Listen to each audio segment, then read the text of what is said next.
In this episode of Highly Sensitive Money, my good friend Mikella Millen shares their journey as a highly sensitive person navigating financial challenges and personal growth.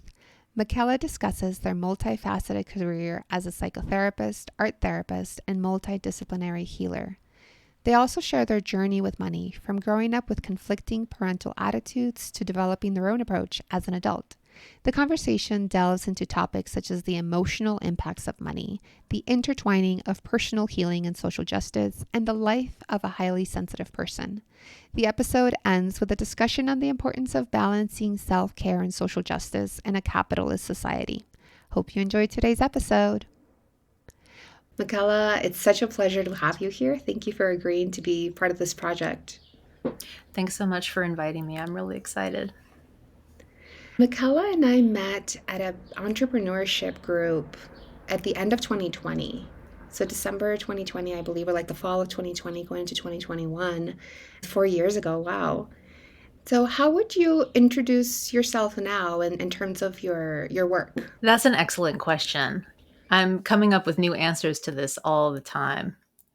To give a straightforward answer, I do still practice as a psychotherapist. I do have a small psychotherapy practice that's trauma focused. I'm an art therapist by training, which feels maybe important to mention because it influences my style and approach to the healing process. But more and more, I really identify as a multidisciplinary practitioner. I engage in energy based healing as well as trance based healing like hypnosis. I still like to bring in a creative component to a lot of my work and have been experimenting with combining those modalities together, kind of creating a unique space for people to explore themselves and deepen their sense of connection. Although I have privately identified myself as an artist since I was in art school, which is how my academic career, if you will, began, more and more I'm feeling connected to that identity as an artist and seeing a lot of the healing work that I facilitate with others as a sort of alternate form of sculpture or installation where there's not just a sharing, but there's like a creation of an environment, a creation of a space, and then an interaction between us that happens in that space. Well, and I get to enjoy your art through the written word. You have a beautiful newsletter. It comes out every other week, I believe, and it's always such a joy to like step time aside to come and listen to the relationship that you have with the world, which I find to be so beautiful. So I love getting to experience your art in that way. I love to hear that because I really enjoy writing, and I see it almost like a letter writing process, right? I'm really thinking of the reader, and it's been a really exciting process for me to allow that space to create its own voice, right? There's like a version of me that lives in the writing that's a little different than how I experience myself in conversation, but it is a little bit closer to like how I see myself internally, right? It is like my internal world kind of shared in long format. Yeah, and it's a pleasure to get to see it. So thank you. Thank you for that vulnerability, that honesty you're putting out in the world. And so switching over to the topic, right? To what highly sensitive money is about. I would love to start out with asking you, what was the financial background of your childhood? What was the money background of your childhood? And how do you see it impact you today, if at all? Well, my money experience growing up went through several different phases that really influenced how I experienced myself in the world. So my early childhood was sort of a, I guess what you would call a middle class existence, right? Somewhere between being comfortable and not that comfortable. But there was also this huge quality of secrecy around money very early on. And that was in contrast with the fact that 90% of my parents' arguments when they were together were about money. So, on the one hand, I would hear extreme detail about the money and finances. That was how they would say it. We're arguing about finances. They'd explain to me as like a 6-year-old. And so I would get these details, but I never really understood what they meant. But what I did understand from an early age is that my mom came from money and my dad did not. And their attitudes towards money were always in tension with each other. On the one hand, my mother's relationship with money was largely from an inherited asset based relationship. The money came from family. It was already there, but it wasn't something that she was necessarily generating or adding to. So it was finite in a way. And it was also, while her parents were still alive, it was determined by that relationship in a way. On the other hand, my father grew up very, very poor in the newly developed housing projects at that time, and really had a lot of scarcity from that experience. And yet he had kind of that capacity to make money that was different, right? Where he would make money, he would make it and spend it. And it would happen in a constant cycle like that. So the mythology that developed, and this became even more pronounced after they divorced, right, is dad spends too much, is irresponsible, doesn't understand how to take the right approach with money. Money problems are the fault of the person who spent it all. And then the mythology on the other side, right, is mom is cheap. She doesn't want to spend money on things that you should spend money on, doesn't have enough enjoyment in life, doesn't understand that money is there to, support you. And there are these like extreme opposite positions. And like a lot of people in divorced families, I was sort of caught in the middle of that, right? Because also a huge part of that tension around finance continued through their divorce and afterwards, right? Who's going to pay for what? Who should pay for what? And the message I received, aside from the two that I just mentioned, was that my needs caused conflict. If I needed something, it was taking something away from another person. That's huge insight. I mean, you're obviously a therapist and you've obviously thought about this a lot, but my needs cause conflict. That is such a I and that's super common, but to see it work out directly in finances, I'm really curious, how did that continue to work throughout your young adulthood when you were coming into your own financially? I think the intention on my mom's part was that she wanted me to have a sense of responsibility and agency around money. And she didn't want me to be sort of spoiled, right? Or to be reliant on anyone else. I think actually that's more it. She didn't want me to be reliant on anybody else. But the way that that played out is that I had to be totally financially reliant on myself in many respects. So I started working pretty young, as soon as I was legally able to work. And what's interesting is that although I did have very real problems financially, I was functionally homeless for a period of time, sort of like living on couches and staying with extended family. I definitely didn't have enough money.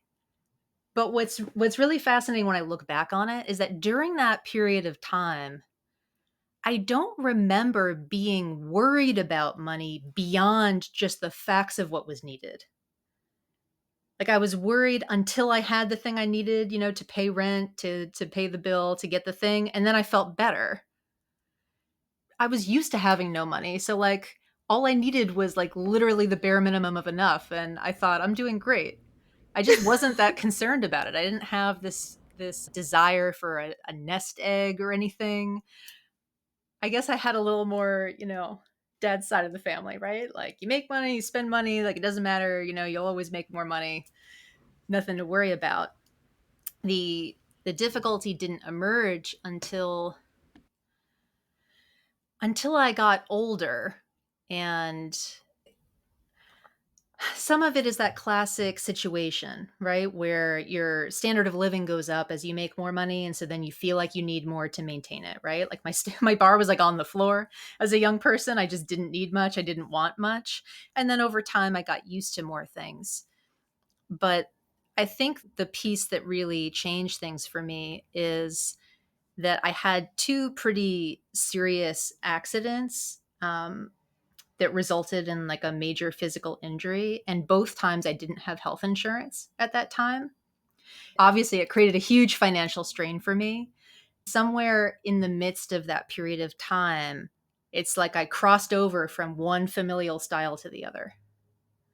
I went from you have Okay. money, you spend it, have fun, don't worry about it, like don't think about the future. It's like, what can you do, to, oh my God, I need to make sure that I have enough. How much is enough?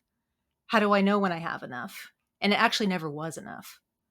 Yeah, yeah, I hear both things. And what I hear like the first style was more like you had this confidence of being able to make money.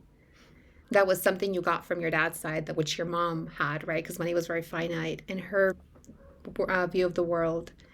And then this last question you just asked of like how much is enough? I have a good friend that once said like there is literally not enough money. There's no amount of money that would help me feel safe because I could always imagine a problem bigger than that. Mm. So I often help people see that like money can't be your source of safety. Yes, that's so astute because that's what happened. Is I finally encountered problems that were too big for me to solve like purely by making money, right? Where I was suddenly like behind. I like couldn't quite catch up. And that had never really happened to me before. I'd always managed to pull myself out of every situation. And of course, just by the way, I did pull myself out of both of the situations. So this is also like the neurosis, right? Because I did. You did, you did. I remember one of the last times we saw each other, you were telling me about the way that you traveled. So I was recently a nomad, 2 years, a bit of a backpack, and you were telling me that like you went to India and you had just enough money. And like the Yeah, when I you were went to telling me of India the and way I that you had like traveled. a little less than $1,000 in my bank account. I left for a 6-week trip. That was it. No credit cards, like nothing. But I have to tell you, I wasn't worried until I was literally at my last $50. I had like one more day left in the country and I was like, I hope I don't have to pay a checked bag fee. What will I happen? I guess love I'll that have it to leave wasn't my until bag like the here. last 50 that you're like, wait, it's kind of tight now. Yeah. There's a lot of beauty in that for sure. And yet at some point it didn't work. Yeah. So where do you see the way that you are with money now? This is a work in progress. But the way I try to approach it is to kind of think about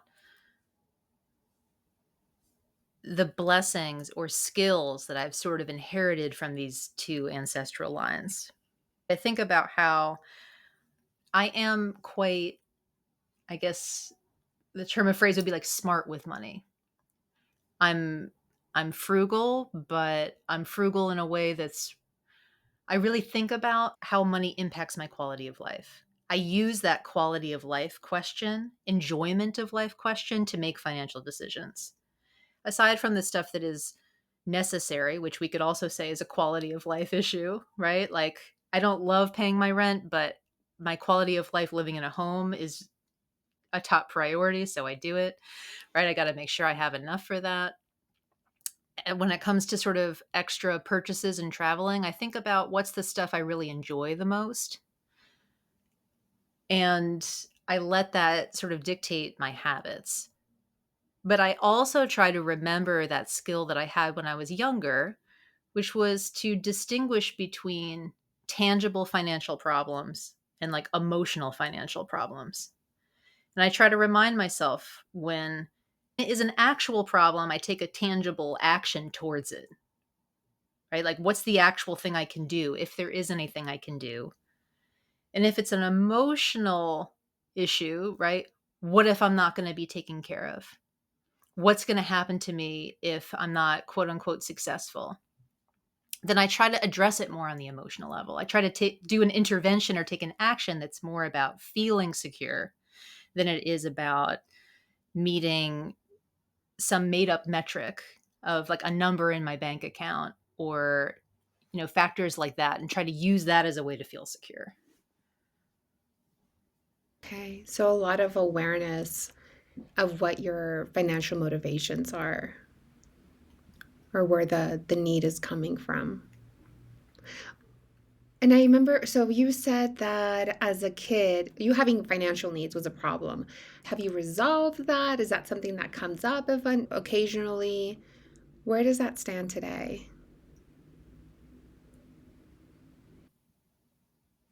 It does still come up for me. Sometimes it comes up in a relational sense.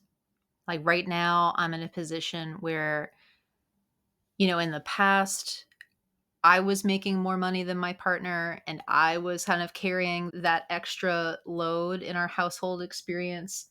Whereas now it's the opposite, right? There's a little bit of that piece where it brings that up for me. But honestly, it exists much more in my relationship with myself, which is that I don't have hesitancy spending money on things that relate to other people. If it's a business expense that's going to make what I'm offering better or more helpful for people, if it's something that's needed for my household, for my dog, for my wife, I don't have any problem with that. I'm not conflicted about it, right? It's just necessary. It's very hard for me to feel completely comfortable spending money on myself in a way that's really just about enjoyment. And that's something I'm still working on. And maybe it's a little easier to work on it at the moment because I'm working with a smaller amount of money that I'm spending. So the decisions aren't as scary. But that the emotional piece of it still feels very alive, right? If I do something for myself, am I taking away from someone else? Or will I do something for myself and then later when there's some kind of an emergency, will I be to blame that I can't handle that emergency? Right? Like I selfishly used money to do something that would support an element of my own happiness, and happiness isn't as important as feeling secure. That's kind of like the looping thought. Yeah, happiness isn't as important as feeling secure. Does that sound like, well, that sounds like more like an emotional need than a tangible financial need, right? Or something that can't be answered with money. Absolutely. And by the way, I don't really agree with that statement. Like when I say it, like that is the feeling behind it, but I'm like, I don't think that's true. I don't think it's more important.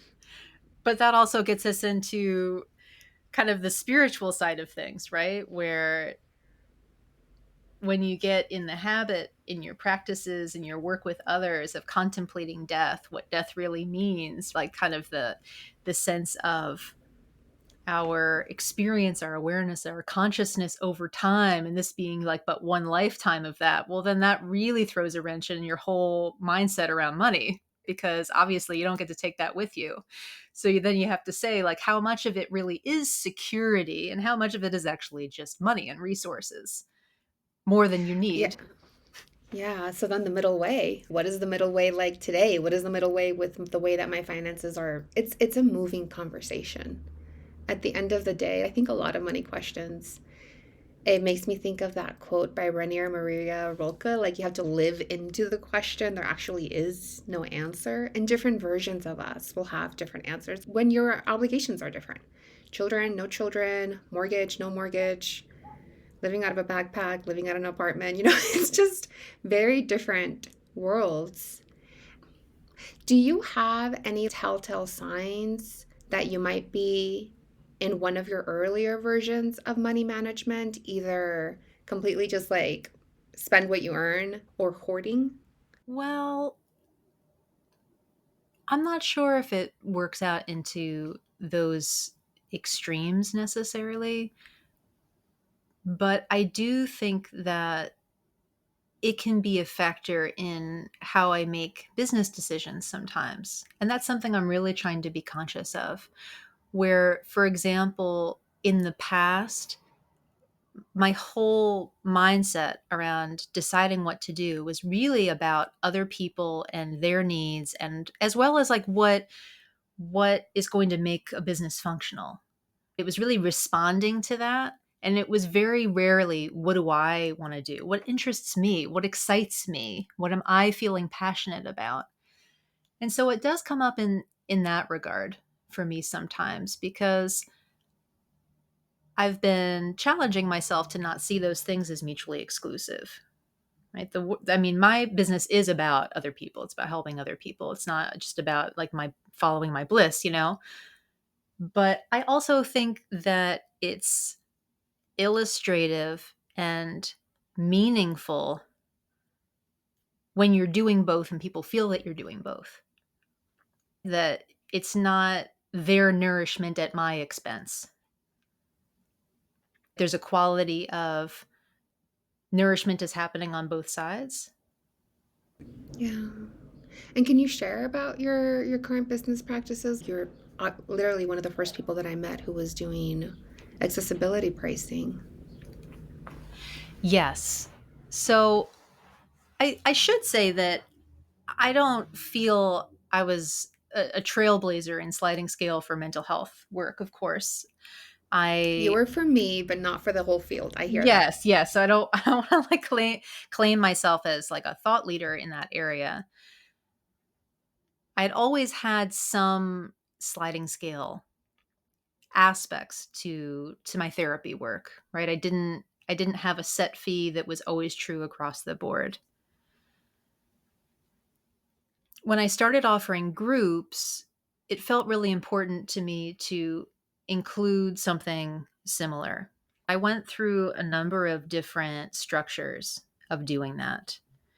My current structure that I have is I make a distinction between certain types of groups and how they're priced based on sort of the cost. I'm putting that in quotes, right? The cost that it has for me and what amount of money I need to make to feel good about the exchange, which is to say, it's kind of an intuitive form of pricing, first of all, right? The reality is that it does take energy and effort on my part, and some topics, some types of groups, they're more effortful than others. Some groups I can roll in fresh from a walk outside in the park, sit down 5 minutes before the group, get the reiki going, and like I'm good to go, right? A lot of those groups are donation based.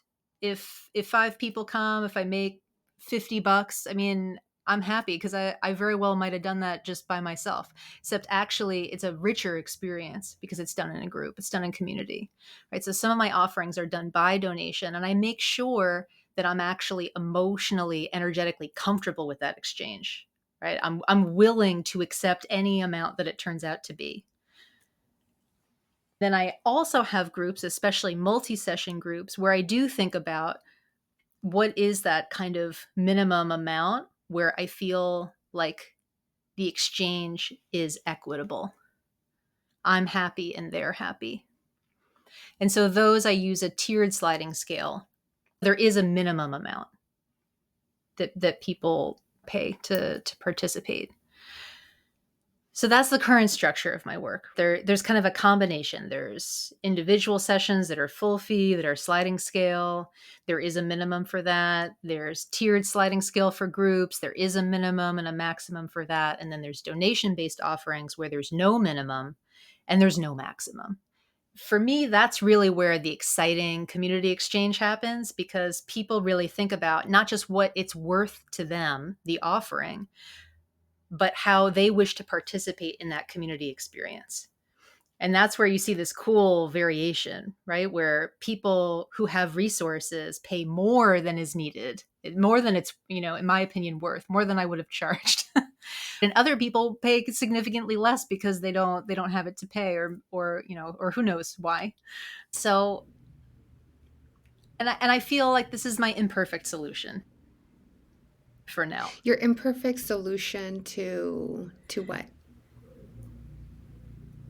To what I would consider a sort of philosophical problem with wellness, mental health care, right? Trauma care in a capitalist system.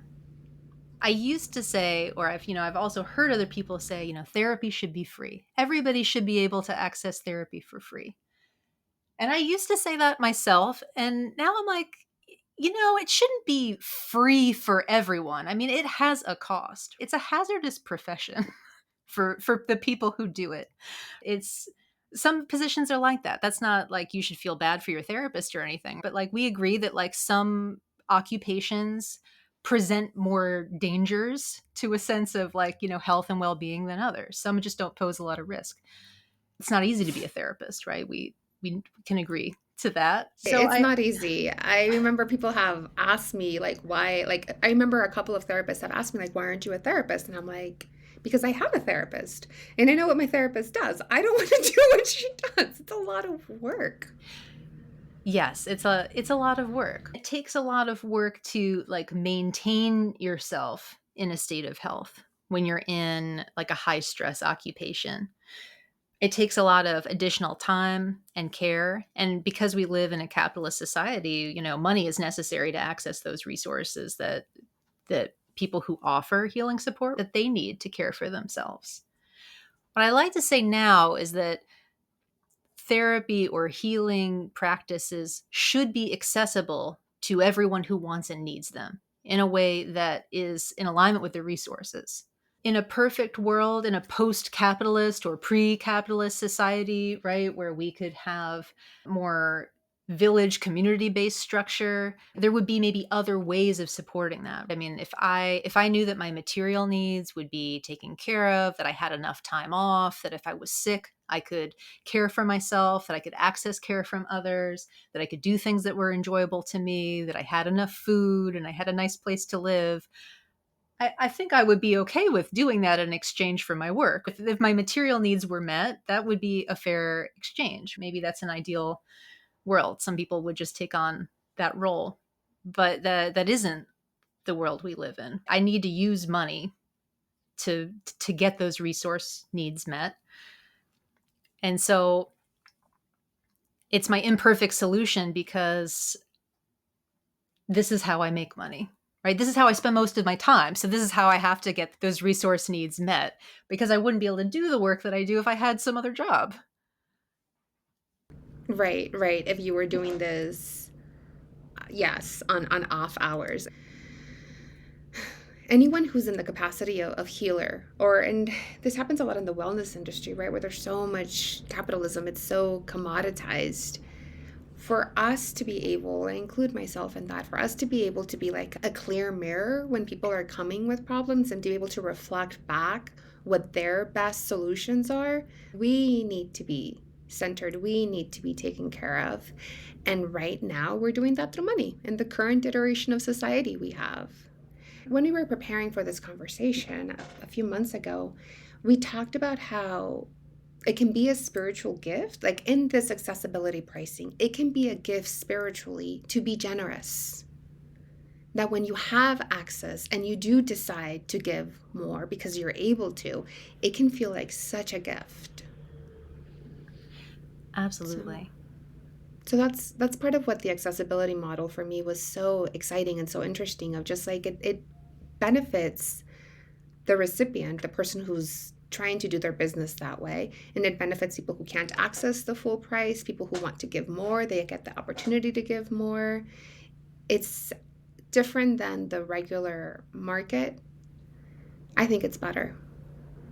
I agree. I agree.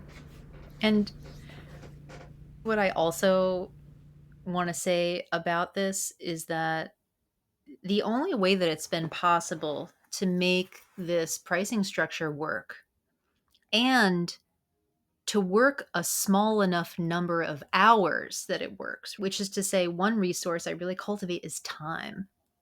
I need a lot of time. I need a lot of time to recharge. I need a lot of time for these more creative, generative activities that create space for different types of offerings and working with people in different ways. I've cultivated that resource, and I feel this maybe isn't said enough in the talk about anti-capitalist principles, but a big part of this is spending less money.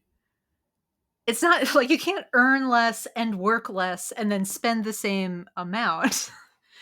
If you don't have like an inheritance or assets to work with, I mean, that just the numbers don't work for that. So you also have to learn how to live with less, but like the magic or the challenge to that is to live with less monetarily, but not to feel like you're in a state of lack, which is that kind of reevaluating of like, what actually is important? What is the stuff that actually nourishes me, that I genuinely need, or that really makes me truly happy?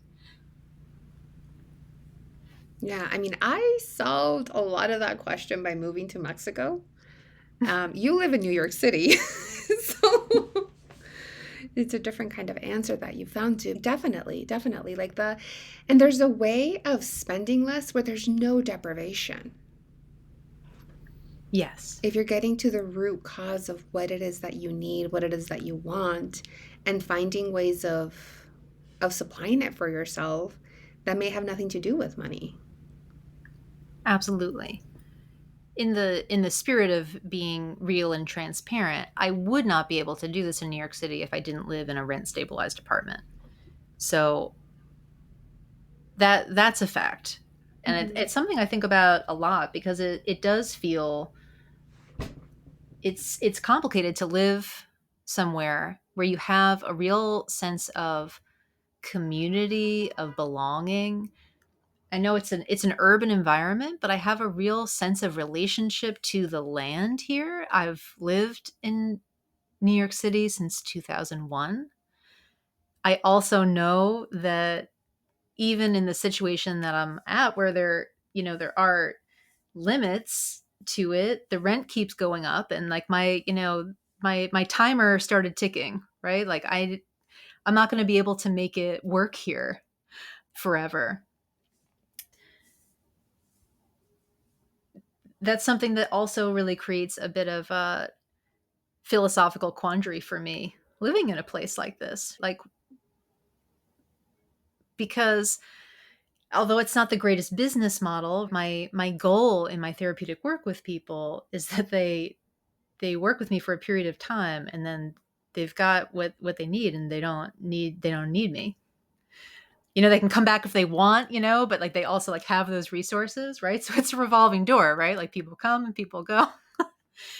And it's strange being here in New York and thinking, well, part of me wants to be like, well, this is not it.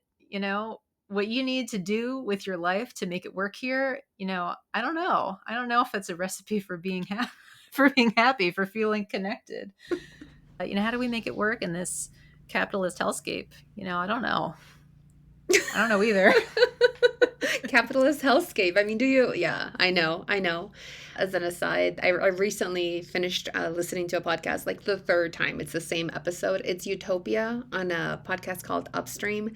The author is talking about all of these different ways that societies have organized themselves, the flexibility of thinking that she's calling on. Like, it makes me really hopeful. And then I look around and I'm like, but where, who, like, how do we implement it where we are? This brings me to another key part of this podcast, which is like high sensitivity. And I recently have started to own this label for myself. And I don't love the term label, but I've recently started seeing myself as highly sensitive. I'd love to hear how you were introduced to this or how you see it as a benefit or a hindrance in your life. I first became aware of the term highly sensitive person probably 7 or 8 years ago. It sort of went hand in hand with empath. And my immediate associations at the time, were not great. I bristled a little bit at the suggestion, and I also felt I don't know. I just wasn't sure if it applied to me. I wasn't sure if I really agreed with it as a concept.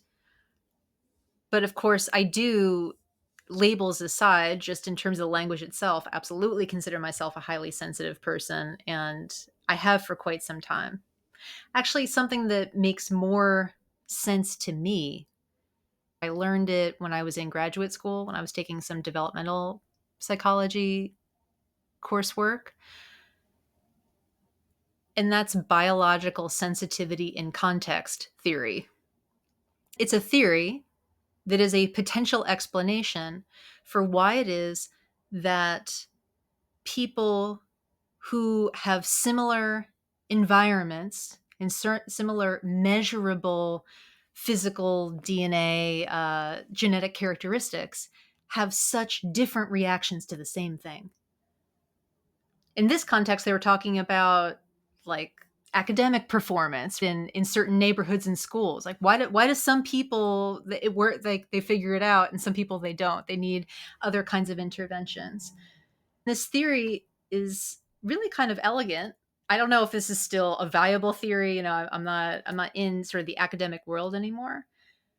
But it's basically saying that on a biological level, some people are just more sensitive than others, and they're more sensitive for better or for worse.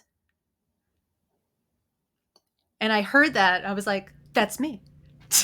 That's me. Like, I get it. That's the explanation. That's the explanation for it. I had a lot of adversity. I survived a lot of adversity, but I also had just the right amount of opportunity, just the right amount of environmental support for the particular skills that I had. So, just as much as that adversity wounded me, I was able to take those little windows of opportunity and seize them and really make them count. That's how I try to look at being a highly sensitive person, is that it's for better and for worse. I don't try to be less sensitive so much as I try to make the good stuff count. Okay, okay. Because when I first heard the term for the better and for worse, I was thinking of how the lows can be lower and the highs can be higher. And there's a subset of highly sensitive people that, at first, this is why I didn't really relate to the term. It's called high sensation seekers. Mm-hmm. Are you familiar with that too? And it's Yes. people that look for novelty. And if you're highly sensitive and you're overstimulated and then you're also looking for novelty, it's very confusing. And that's what I found for myself, especially when I was traveling. I was always looking for something new and I was exhausted because I was showing up drained, looking for newness. But if I didn't look for newness, I was bored. But now that I have learned how to incorporate it more into myself, it's like the high sensitivity, the high sensation seeking can become part of my week as opposed to my every hour. And that's become a lot more manageable. Yes. Yes. I can definitely resonate with that. As a sort of anecdotal example, one of my favorite sort of leisure activities when I'm, watching some streaming shows or things like that is I'm a little obsessed with these like extreme sports like documentary type shows.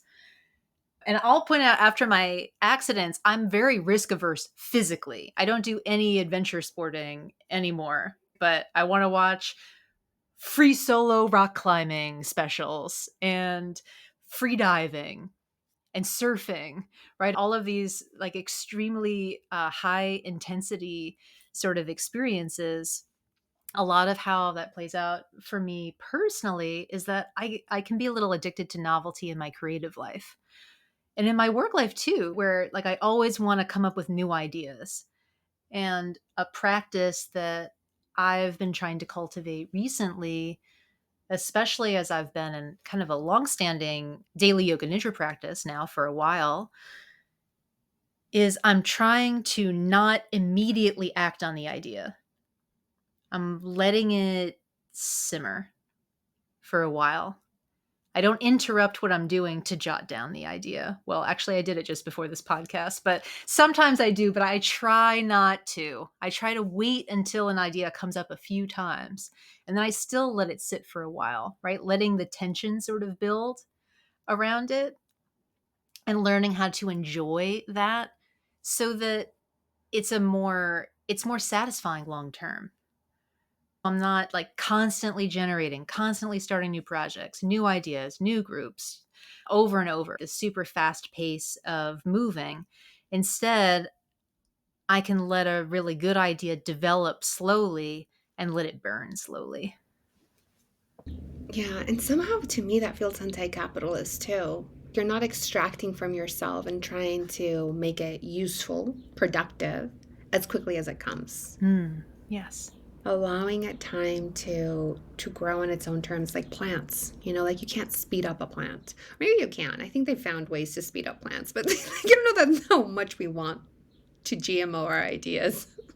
Yes. Well, because there's like pros and cons. I mean, if we're going to use the metaphor of plants, energy is neither created or destroyed. When you modify plants to generate bigger fruit, bigger vegetables, it does damage to the long-standing health of the plant. I mean, speaking really generally, you have to replant them.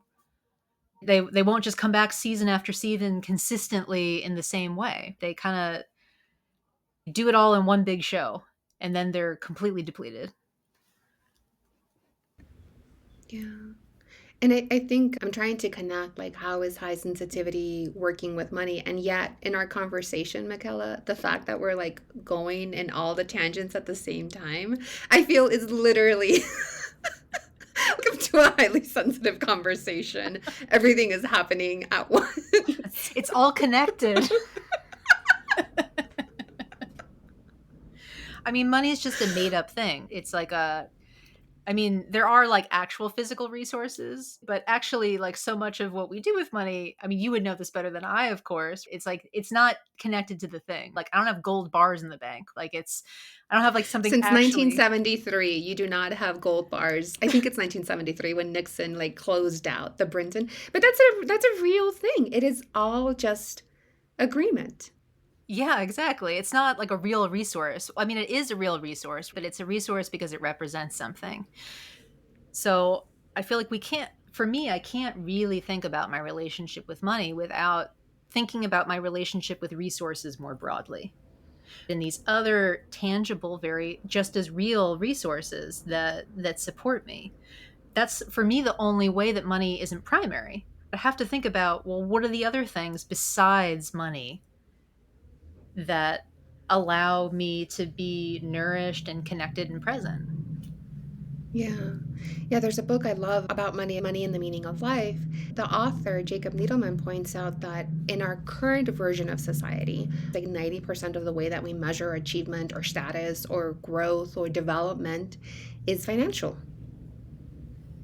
When we're Yeah. questioning that, it can feel it's not that anyone's out to gaslight us, but capitalism, the way that it's set up, it's very neutral. It's impersonal, but the way that the system's currently set up, anyone that decides that their sense of worth and well-being and development is not tied to the number in a bank or the stuff that they own, Mhm.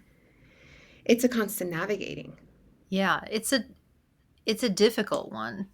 I mean, for me, it's hard to stay there.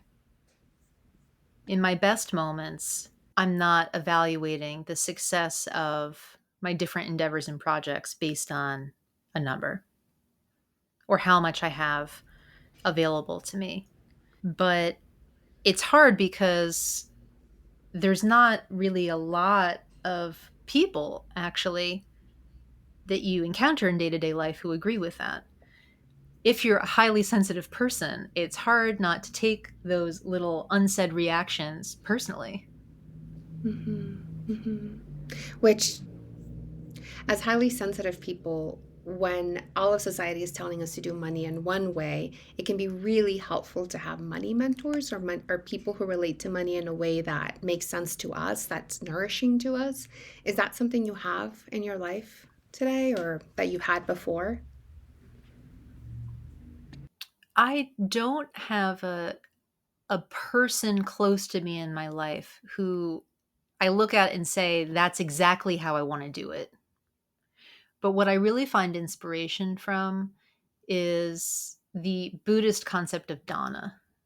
This really resonates for me as someone who works in wellness and trauma recovery as well, in that And this is my friend and practitioner, Kathy Cherry, framed it this way for me that, when you make your dana, your donation to the teacher, you should feel it and it should feel good. So it speaks to what we were talking about before, how generosity is something that gives to you as well. It's nourishing for all parties. But it's really like if you look at Buddhist retreats, I know that you have, but for listeners, if you look at Buddhist retreats, oftentimes there's kind of two separate pricing. There's like the cost of the actual being in a place, the retreat center, your meals, you know, lodging, things like that. That doesn't include what the teachers are paid. And my understanding of this is like, it's done on a dana basis because the teachings are priceless. And they also don't belong to the teacher. They're imparting wisdom of a spiritual nature. And the dana is really just a support for the teacher to be able to continue teaching, to take care of themselves. It's an offering in exchange. And what I really like about this idea also is that it factors in the idea that in order to cultivate that inner resource, to distinguish between your personal beliefs and true wisdom, what you think and believe about things, and something more universal, you need to really know yourself. You need to know the landscape of the body. You need to know the interior of your being, and you need to be plugged into something bigger than yourself on a regular basis. And that really takes a lot of time. It takes way more time of practice than it takes of working with people. You couldn't do retreats 48 weeks of the year. One, it would be unmanageable, unpleasant, difficult. But also, it'd be like, what are you really teaching about, though? It's the same way that I think art, visual art especially, can get really stuffy when people get really deep into the art world because they're not in the world anymore. So what are you making the art about? Like if you spend 40 hours a week in your studio by yourself, what is it that what are you doing? What are you sharing? I don't know. I'm thinking of Marcel Proust. He was agoraphobic. So he didn't leave his house. And I read the beginning of his book and I was like, man, this person is so incredibly anxious. So they had a very rich inner world. They were that I did not enjoy 100% reading. I love the concept of dana. That's something that we brought over from Buddhism in the East. And I remember hearing that when people were starting to create retreat centers here in the US, they really had to figure out how to do dana because we don't have a culture of that.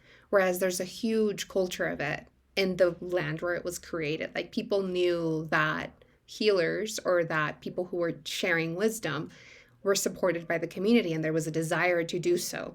And yet here we're like, well, how do I get it for cheaper? Which is not 100% where people move from. That's also a reason why I love accessibility pricing, because from the get-go, at least for me as somebody who's working directly with money, from the get-go, it's telling my clients that I'm doing something different, that we are going to be doing something different, that there's not a set price for the time that you spend with me. It's dependent on your resources. And some people love it, some people don't. As a business person, it's another filter. It's another way to decide who I want to work with. Yeah, absolutely. This sort of brings me to this concept of like charging what you're worth, right? And like what you're worth and not underpricing yourself. This is probably a terrible business move to just have this on a recording out there for everyone to hear, but I could charge way more for what I do and people would schedule it. But just don't really want to work with those people. I've shared that before. I first heard that from my hairdresser. She said, I would rather have a longer waiting list than to charge more and work with the people who can pay like twice as much for a haircut. I just don't want to work with them. I mean, and I serve very wide variety of people. As an investment manager, I serve the top 2% of the world. As a money coach, I serve the top 15% of the world because I mostly work in the US, but it's a wide variety. This then leads me to the third part of this podcast, which is social justice. And we've been talking about social justice just in the way that we're talking about accessibility in the wellness industry. But I'd love to hear your take on it, your how you see social justice in your life. The way that I try to look at my work is that I concentrate my actions in what I would consider my sphere of influence.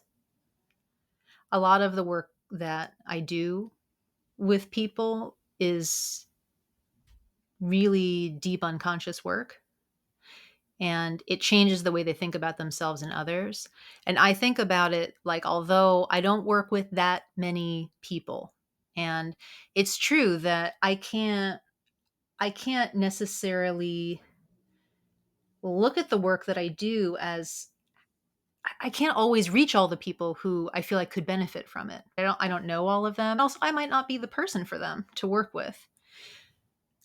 But if I'm doing that deep unconscious work with someone and it's resulted in them feeling not just more connected to themselves, but by extension of that, more connected to their communities, their families, their relationships, their employees or employers, their neighbors, etc., there is a cascading effect that comes from that where it changes those relationships. It sort of has a ripple effect. And I try to approach my work from the perspective that even though, I don't work in specifically the avenue of activism and direct social justice work. That isn't my skill set. But I try to really employ these principles and ideas in whatever way I'm working with someone, in a way that is not looking at caring for yourself as something that is an individual action, but is something that allows you to be more a part of your community in a positive way, which like has all of these kind of cascading effects. If you're well nourished and secure and you value relationships and people in the earth, then you're not resource hoarding. Then you're more willing to do things that need to be done. That you have a foundation of strength to draw upon when you do the right thing instead of the easy thing.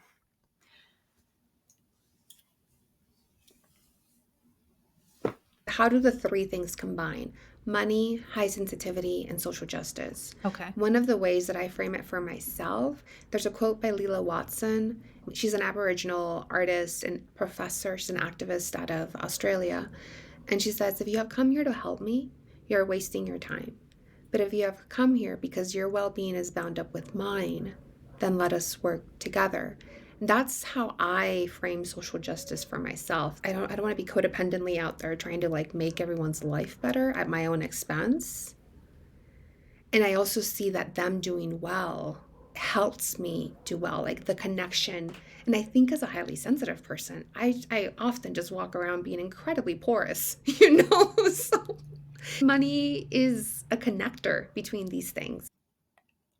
I think as a highly sensitive person, there's a tendency to go in one extreme or the other in engaging with social justice, both on like a tangible level and just in a conceptual, relational level, which is when you feel things really deeply and it affects you, it can become extremely overwhelming to the point where you're really caught in an existential depression and hopelessness sets in, and it feels like you're just carrying an impossible amount of pain with you.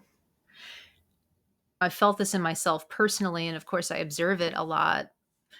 I do think there's a tendency instinctually to go in one extreme or the other. Either you throw yourself completely into the side of taking every possible action that you can without necessarily being aware of the degree that it's depleting you. This uncomfortable reality that sometimes people get to a point where you're so depleted that you're not actually aware of what you're giving and what you're not, right? Like, you think you're being more effective than you are, but what you really are doing is you're like pushing away that feeling of I'm not in control. This is such an insurmountable problem. I'm going to do everything that I can, but are those actions meaningful? And I think it can become kind of a repetitive habit where it's one side of the numbness is I'm just going to keep taking actions. Whatever somebody tells me to do, I'm just going to do that. And it becomes a really unconscious process. Not that that's always bad. Some of those actions are helpful. I'm not saying that they're not, right? But we're not really asking the question of what is the impact of what we're doing, and what Yeah, can we it's do? it Or can sometimes be like voting and being like, well, I voted, or calling my representative, I called them. But what about the deeper questioning, the deeper, not just doing something to scratch the itch is a little bit of what I'm hearing, but also being able to sit with the complexity of it and the deepness of it. absolutely. Absolutely. Yeah. Something that we've been discussing in one of the meditation spaces where I find refuge is this question of really locating where we experience the conflicts that we see in the world, the violence that we see in the world in ourselves, where that conflict lives in us, lives in our families and our households, that we can't lose sight of that piece. And that is a place where we really can do something and it matters. Yes, definitely. That's definitely within our world of influence, right? Our sphere of influence. Yes. And because it isn't always possible to make a direct impact on the experiences that are happening on the other side of the world. I mean, we can try, we can take certain tangible actions, right? But it's limited. Whereas we have a lot of capacity to influence things positively, as well as challenge ways that we hold that tension and that violence in ourselves. We can become so focused on the conflicts that are very, very real and require action, and they are not unrelated to us. But we do so at the expense of the stuff that actually is close to us, where we really do have the ability to do something, where we're almost more focused on something that's happening across the world than we are on what's happening in our own neighborhood. And we don't know what's happening in our own neighborhood, actually. Like, we have no idea what is happening. Like, that place where that's where we are interacting most directly.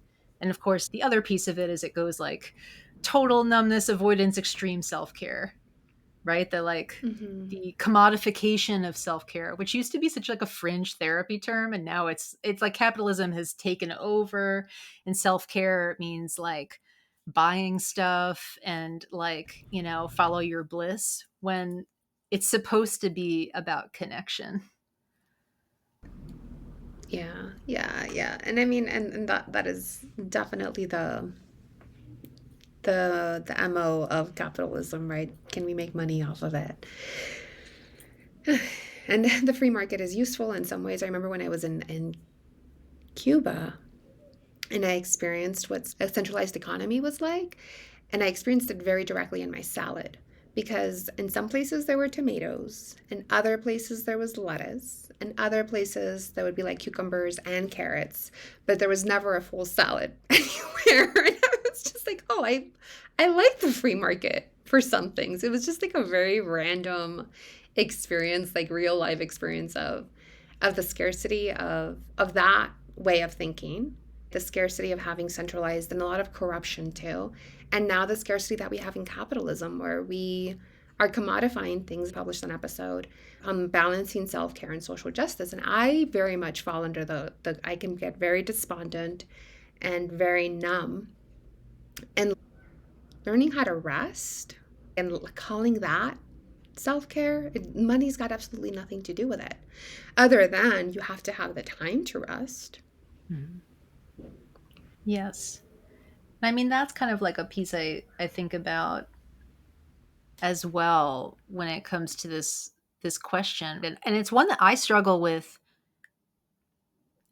on a daily basis. When you see so much injustice and suffering in the world, you have to do something. But what can you do? What can you do really that has an actual effect? It's not like a perceived effect or it makes you feel like, well, at least I did something, but like what actually does something? That reflexive response that can develop around donating money and reallocating money, where it becomes so reflexive that, I mean, of course it's needed. I'm not anti-donation the same way I'm not like anti-self-care, but it also can just be an unconscious action where there was no, it happened like without any thought. You say, well, at least I did that. I followed the link. I signed the petition. I donated the $20. I pulled up this piece and, it is important to reallocate your resources and to not hoard them. And it's also like that can't in and of itself be the solution. Yeah, yeah, definitely. Giving money without changing the reasons that the money is needed. It's like helping people in a current crisis, but continuing to be part of the system that creates crises. Both things are needed. And I loved what you shared earlier about like your sphere of influence. That's one of the places that I'll speak for myself because my work as an investment manager is so focused on social justice. I feel incredibly grateful for that. I feel incredibly grateful that I get to work in that way and that now I have more financial stability than I did when I was a nomad. I can give more. I think it's an ongoing conversation of how can I incorporate it today. And yeah, I think a lot about too, like in the US, there's such a culture of purity, of doing it the right way. And that can move me into doing nothing. Yes, I hear you saying the same thing, right? It's like being, Mm-hmm. I mean, I'm thinking also again about that, highly sensitive for better or for worse, right? This tendency to maybe even more than others move into these extremes. I feel myself pinging back and forth between them from, well, there's nothing like, well, what's the point of anything? Just being honest. Like, what is the point? Does the money even get there? Like, what can I possibly do about it? There's that piece and there's a collapse that happens there. I have no influence, that there's nothing I can do that means anything. Or we kind of go in, we go full circle in the other direction, which is I can just focus on myself and taking care of myself and what's best for me. And that's going to like sort of like trickle down somehow to everything else. And that's not really true either. It's not, it doesn't trickle down that much. It's not like I took a bath and like that was my action.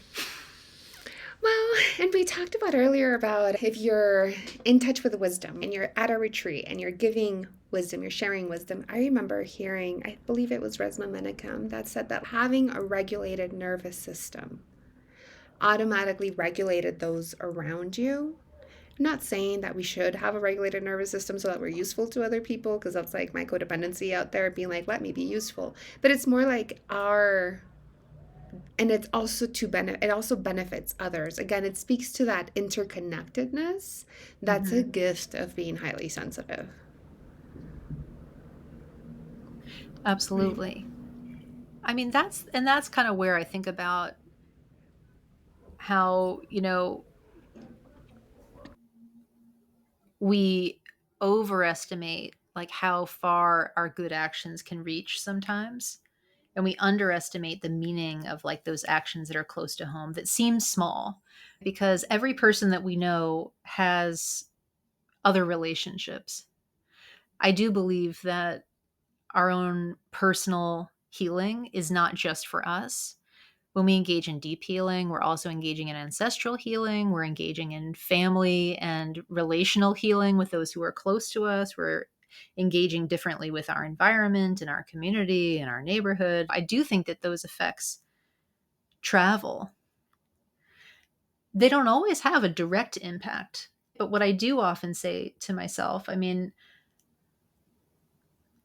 I feel I'm concerned that this may be a controversial thing to say, but I'll just speak from the heart here in saying that I do think that sometimes we can be, we meaning those of us who are really, really invested in questioning and concerned about the future and like wanting to see a better world and how does that better world come to be. I do think we can be mildly delusional sometimes about our actual individual ability to influence that. I think we sometimes create like stories about like, well, I ticked off like this number of things on the list of things and I'm contributing positively. And it's like, yes, that was good to do, but also, it's actually a small impact. And where are the areas in our life where we can actually really make a tangible difference and value those things? Like that is kind of the place where I think taking the time to be grounded and connected, to be in relationship with your environment, with the energy around you, and with yourself means that you're in a more right relationship with other people and beings around you. I think it means that you're more able to sit with the complexity of sometimes you are powerless. Sometimes there The isn't anything you as an complexity, individual can do. It's better to be honest with yourself about that. well, the complexity and the grief, like having the capacity for the grief, because it's one thing to point our finger, and it's another part to also own that it's impacting us, that it's impacting generations to come, that it's impacting people we know nothing about and that are yet still connected. The overwhelming amount of grief also belongs, given the system that we were placed into. Yes.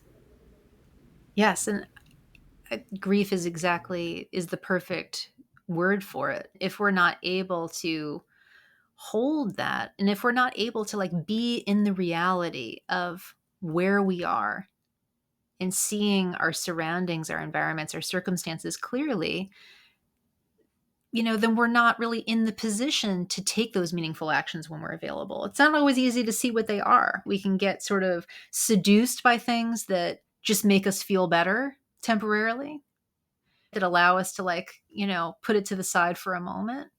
We also sometimes miss the opportunities to do something that could have a real impact, but in a way is harder. I think about how one of the big challenges that I have as a practitioner, I'm talking about kind of my meditation practice, my spiritual practice, and, my own like, energy practice, my own trauma healing practice, is that transition between whatever I just did with the door closed, lying down with my dog in my safe, secure place, and then emerging back out into the world. And like, can I hold on to that wisdom and healing as I interact with other people?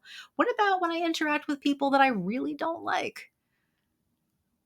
About with people who, I like my human like lizard brain, I'm like, I don't think they're a good person. How do I take this wisdom and actually bring it into the real world? Because in the moment I just want to be petty, I don't want to be a sage, I just want to like tell somebody off. And like that's the hard part, is to like actually bring it into your interactions and trust that like there's some meaning to that. Yeah, I just took a course on Buddhism this last weekend, and I was thinking they did this meditation on like the five Buddhas, and I remember one of them was the Buddha of creativity, and that being creative enough to see the potential for enlightenment in all situations, and like being with someone who's really petty and saying, I see this person in their Buddha nature, even when there's a part of us that's like, this person, I hope they don't vote because I don't agree with any of the way that they're living. It's very much a paradox of holding it all at the same time. Yes. Yes. A great read on that topic is, I just read this last fall, a book called Radical Friendship by Kate Johnson, and she does a really spectacular job of weaving in Buddhist teachings as well as social justice, what it means to have radical friendships. That really is an ongoing theme. Is like, how do we find the balance? Because on the one hand, we probably can agree that there are some people who, at the very least, their actions are harmful. I mean, they, objectively speaking, it's not just like an opinion or a judgment. It causes harm to others. But how do we engage in real healing and real change if we separate ourselves into the virtuous and the enemies, the right and the wrong, while also knowing that there is a such thing as right and wrong? And that can be a really challenging balance, especially when in your particular intersection of identities, like you're caught in the crosshairs. It's not neutral.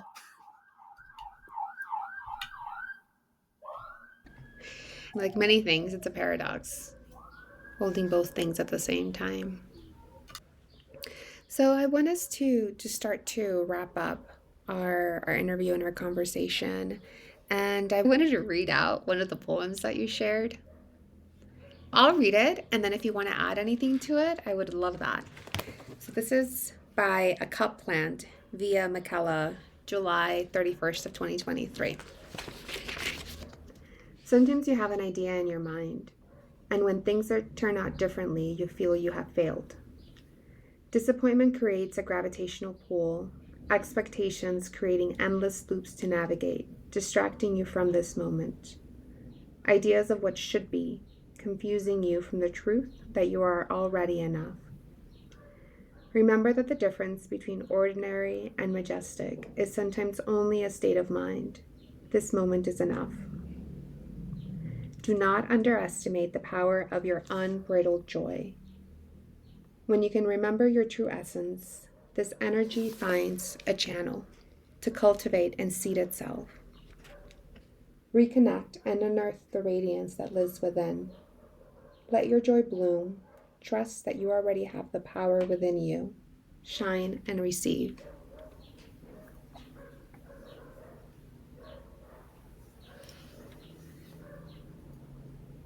Well, thank you for reading that out loud to me as I'm hearing it. It's a good example, I think, of how when when we engage in these deep practices of connection and reciprocity, we have the ability to receive something that is actually way beyond ourselves. I know you said at the beginning of it, it's a channeled message. A lot of the writing that I do, it's about these inner or astral travels. It's in relationship with plants and with the earth. And like I couldn't write that myself. Like that's not, I'm still a work in progress, like my psyche is not quite at that point where that always feels true. But my body can feel it as true. I'm hearing you read it and I'm like, yeah, that's true. That's good. That's good advice. That's good advice for living. Yeah, that's we, instead of having 50% of the conversation that we just had, we could have just read that. And that could have helped direct a little bit how we make choices about moving through the world. If you like messages channeled through cup plants, then you would enjoy this new project Mikella's got coming. Yes, if you enjoyed hearing a poem that was written and interpreted by me from a plant, then you'll enjoy my new project called Spaces Between. It is in the form of a Substack, but it is designed as more of a multimedia installation. And it really endeavors to capture not only the experience, but the feeling of being in those spaces between dreams, between lives, between selves, those places we venture in meditation, in daydreams. And you can sign up. It's a free newsletter and you'll get them in your inbox. I'm thrilled, excited to see that. I will definitely be signing up. I really enjoy your writing. It just feels so refreshing. Oh, thank you. That really means a lot to me. Thanks. And yet, part of the joy of being incarnate, of being in this body with these limitations, is to move through the difficulties, to experience the difficulties. I was telling a friend yesterday, like the idea that we are all divine expressions or whatever, and that we have decided to be at the DMV It's so funny. It Why is. would you be at the DMV? Why would you create the DMV? Like, what is this? And yet this is what we have. Funny is the perfect word. I was thinking, it is comedy. I mean, the contrast, I mean, yes, like as you engage in these practices, you do become wiser. You do become more grounded, more even keeled, more resilient, like less reactive to things.